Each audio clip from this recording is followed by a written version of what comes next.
The streets of Abuja buzzed with life as cars honked and street vendors called out to passers-by.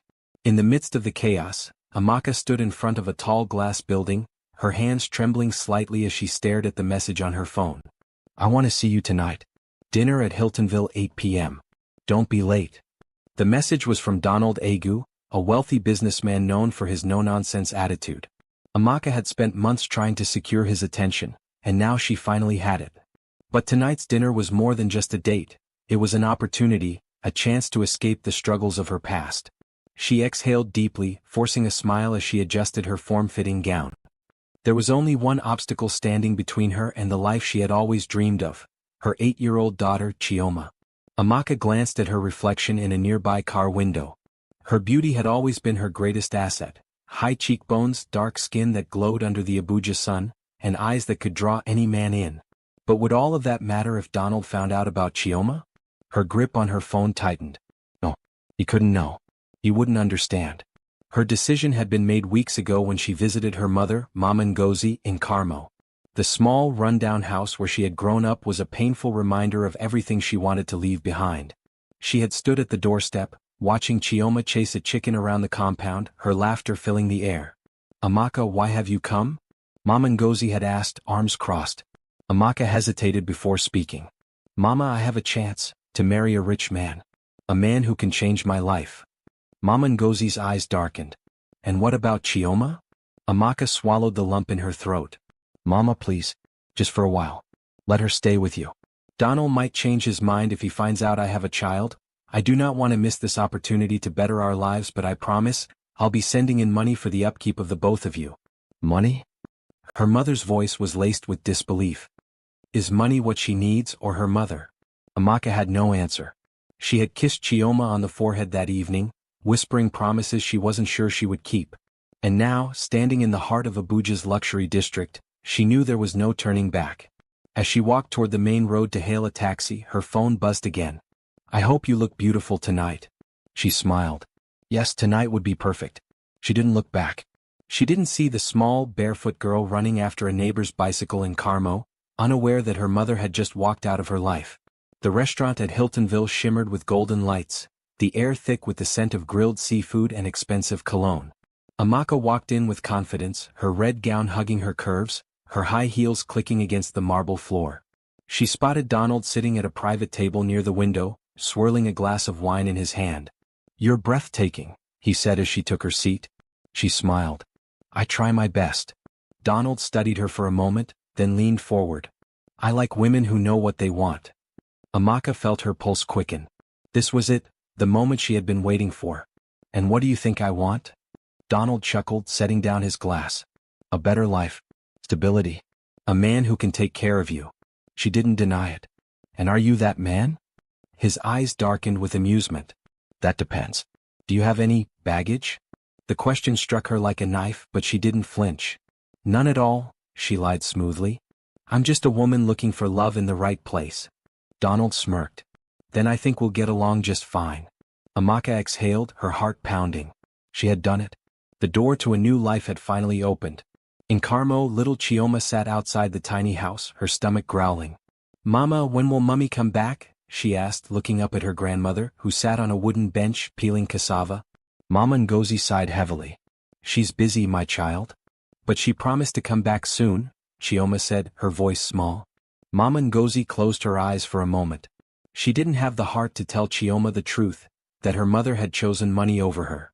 Instead, she pulled the little girl onto her lap and kissed her forehead. Don't worry, my child. God will take care of us. Chioma rested her head against her grandmother's chest, but deep down the questions remained. Why hadn't her mother called? Why hadn't she sent money like she promised? Why did it feel like she was never coming back? 2 months later, Amaka was a different woman. She had moved into a luxurious duplex in Maitama, showered with gifts and designer dresses by Donald. Every morning, she woke up to the sound of housekeepers preparing breakfast, her only job being to look beautiful and keep Donald happy. Yet, deep inside she felt a nagging emptiness. She had blocked her mother's calls, afraid of hearing Chioma's voice. She convinced herself that it was for the best. But late at night, when the lights were off and the house was quiet, she wondered, did her daughter still remember her? Back in Carmo, life was getting worse. Chioma had developed a fever, her small body burning with heat. Mama Ngozi tried home remedies but the sickness wouldn't go away. With no money for the hospital, she carried the girl on her back and walked miles to a free clinic. Hours later, after seeing a doctor, she sat outside the clinic, staring at the prescription. She needed money. She needed Amaka. She tried calling one more time. The number didn't go through. Tears burned in Mama Ngozi's eyes. God help us. Chioma clung to her. Grandma, is Mummy coming to see me? Mama Ngozi forced a smile, even as her heart broke. Yes, my child. One day. Days passed, then weeks. Chioma's sickness faded, but her sadness grew. She missed her mother. One evening, while Mama Ngozi was out selling vegetables, Chioma found an old piece of paper and a pen. She wrote a letter. Dear Mummy, I miss you. Grandma says you are busy, but please come and see me. I love you. She folded it and gave it to their neighbor, Mr. Samuel, who worked in the city. Please, can you give this to my mummy? She asked. Samuel sighed. I'll try, my dear. But days later, the letter came back unopened. Amaka had refused to accept it. One morning, Chioma was sent home from school. No school fees, no lessons, the teacher said. She ran home crying. Mama Ngozi had never felt more helpless. She sat her granddaughter down and held her close. I will find a way. That evening, she took a bag of vegetables and walked to the wealthier part of town, knocking on doors, hoping someone would buy from her. Anything to keep Chioma in school. At school, a kind-hearted teacher, Miss Joy, noticed Chioma's sadness. One day she called her aside. Are you okay, Chioma? The little girl hesitated, then whispered, My mummy left me. Miss Joy's heart broke. Don't worry, my dear. You're not alone. She started secretly helping Chioma, bringing her food, giving her extra lessons after school. But even she couldn't replace a mother's love. One evening, a man named Chioma dressed in a black suit came to Karimo. He was one of Donald's business associates sent to buy land. As he passed Mama Ngozi's house, he saw Chioma playing. He froze. She looked exactly like Amaka. Curious, he asked, Little girl, what's your name? Chioma, she answered, smiling. Chioma's mind raced. He knew Amaka had said she had no children. Something wasn't right. Chioma returned to Donald and casually mentioned seeing a child who looked like Amaka. Donald frowned. That's impossible. Still, doubt crept in. That night, when Amaka came home, he asked her directly, Are you sure you don't have a child? Her heart nearly stopped. She forced a laugh. Of course not. But Donald's suspicions had been awakened, and the truth was about to explode. Amaka could feel Donald's gaze burning into her as she sipped her wine. He had been quieter than usual, watching her with an expression she couldn't read. Are you sure you don't have a child, Amaka? His voice was calm, but there was an edge to it. She placed her glass down carefully. Why do you keep asking me that? Donald leaned back. Because one of my associates swears he saw a little girl in Karimo who looks just like you. Amaka's heart pounded. People see what they want to see, she said smoothly. Maybe it's just a coincidence. Donald nodded slowly, his face unreadable. Maybe. But Amaka knew he wasn't convinced. That night, she barely slept, tossing and turning as fear crept into her chest. If Donald found out about Chioma, everything would crumble. She needed to act fast. The next morning, Amaka made a call. Mama, listen carefully. If anyone asks about Chioma, don't tell them she's my... Mama Ngozi's anger flared. Amaka, what are you saying? That is your child. You don't understand, Mama. My life depends on this. Mama Ngozi sighed heavily. And what about Chioma? Does her life not matter? Amaka shut her eyes. Just do this for me. Mama Ngozi hung up without another word. Amaka knew she had hurt her mother, but she had no choice. Or at least, that's what she told herself. Donald wasn't a fool. He had built his empire by knowing when people were lying. And right now, he knew Amaka was hiding something. He decided to investigate on his own. The next day, he begged Chioma to take him to Karimo. He wanted to see the child with his own eyes. When he arrived, he spotted an elderly woman selling vegetables. She looked up and gasped slightly when she saw him. Good afternoon, sir, she greeted. Donald nodded. I'm looking for a little girl named Chioma. Please, Mama, have you seen her around here? Chioma asked. Mama Ngozi's grip on her basket tightened. Why do you ask? I'm just curious to know more about her. Mama Ngozi's mind raced. She had promised Amaka she wouldn't tell the truth. But looking at the rich men before her, she wondered who they were. After a long pause, she said, She's my granddaughter. Her mother is dead. Donald's eyes flickered with something. Sadness? Regret? He nodded slowly. I see. Thank you for your time. As they walked back to the car, Donald felt an uneasy feeling in his chest. Something still didn't add up. That evening, Chioma overheard Mama Ngozi's conversation with a neighbor. Her mother abandoned her for a rich man, the neighbor whispered. Chioma's eyes widened. Her mother had left her, for money? Tears stung her eyes. She couldn't believe it. That night, while Mama Ngozi slept, Chioma packed a small bag. She didn't know where she was going. All she knew was that she had to find her mother. Chioma wandered the streets of Abuja, cold and hungry. The city was nothing like Karimo. Cars rushed past without stopping, and no one paid attention to a small girl walking alone. She tried asking for help, but people ignored her. Eventually, she curled up in front of a shop and cried herself to sleep. The next morning, a police officer found her. Where is your mother? He asked gently. Chioma sniffled. I don't know. The officer sighed. Come with me, little one. And just like that, her fate changed again. At the police station, a journalist named Kelechi was waiting for an interview when he noticed the little girl.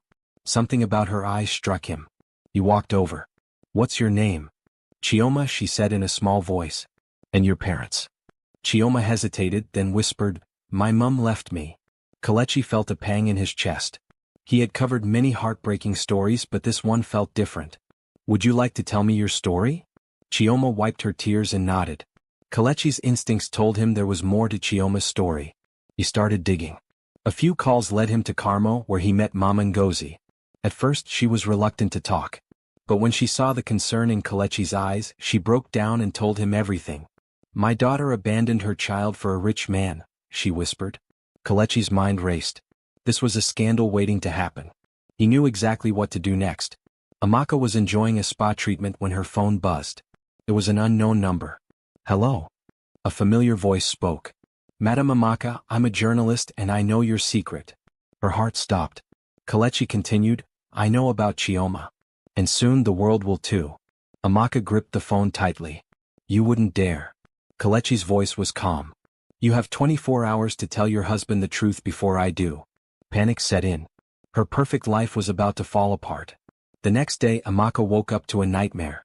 Her face was all over the news. Wealthy socialite exposed. The woman who abandoned her child. Social media was on fire. People were calling her heartless, selfish, unworthy of love. Donald was furious. You lied to me. Amaka tried to explain, but he wouldn't listen. Pack your things and get out, he said coldly. Amake's dream life was finally over. Amaka was thrown out of Donald's mansion with nothing but her handbag. She had no home, no money, no reputation. She called Mama Ngozi, but her mother refused to pick up. For the first time in her life she felt truly alone. She had traded her child for wealth. And now she had nothing. Amaka sat on a park bench in the heart of Abuja, her designer handbag clutched tightly as if it held the remnants of her past life. People walked past, whispering, pointing. She had gone from being the woman every lady envied to the one everyone pitied, or despised. She tried calling old friends, but none of them answered. The same people who once showered her with admiration now wanted nothing to do with her. With nowhere else to go, she hailed a taxi. Take me to Karimo, she muttered. For the first time in years she was returning home. When she arrived at Mama Ngozi's house, her heart pounded. She knocked, but there was no answer. She knocked again. Finally the door creaked open and Mama Ngozi stood there, arms crossed. Her eyes were cold. Mama, please, let me in, Amaka whispered. Mama Ngozi shook her head. You abandoned your child. Now you want to return because the world rejected you? Tears welled in Amaka's eyes. I made a mistake. No, her mother's voice was firm. You made a choice. And with that she shut the door in Amaka's face. Inside the house, Chioma peeked through the window. She had waited for her mother for so long. But now, seeing her standing, Grandma, she whispered, why did she come back? Mama Ngozi sighed. Because the world turned its back on her. Chioma clenched her fists. I don't want to see her.